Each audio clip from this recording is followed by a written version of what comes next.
కేదార్నాథ్లోని ఆది శంకరాచార్య సమాధి గురించి 5 ముఖ్యమైన విషయాలు. శంకరాచార్య విగ్రహానికి ఫైనలైజ్ అయిన 18 నమూనాలలో మైసూరుకు చెందిన యోగిరాజ శిల్పి నమూనా ప్రైమ్ మినిస్టర్ ఆమోదం పొందింది. 12 అడుగుల ఎత్తున్న ఈ విగ్రహము ఏకశిలా రాతి విగ్రహము. 120 టన్నుల బరువున్న ఏకశిలని 35 టన్నుల విగ్రహంగా మలచడం జరిగింది.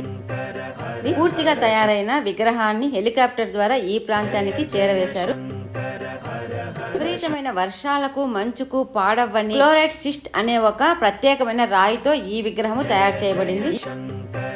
ఈ విగ్రహం అంతా పూర్తయిన తర్వాత విగ్రహానికి ఆ షైనింగ్ రావడం కోసము కొబ్బరి నీళ్లతో బాగా మర్దన చేసినట్లు చెబుతారు. శంకరాచార్య సమాధి దగ్గర ఉన్న విగ్రహము ఈ విధంగా ర్యాంప్ ద్వారా కిందికి వెళ్లిన తర్వాత కనిపిస్తూ ఉంటుంది. 2019లో ప్రారంభించబడిన ఈ విగ్రహము 2021 నవంబర్ 5వ తేదీ ప్రధానమంత్రి మోదీ చేత ప్రతిష్ఠించబడింది. హర హర శంకర జయ జయ శంకర హర హర శంకర జయ జయ శంకర జయ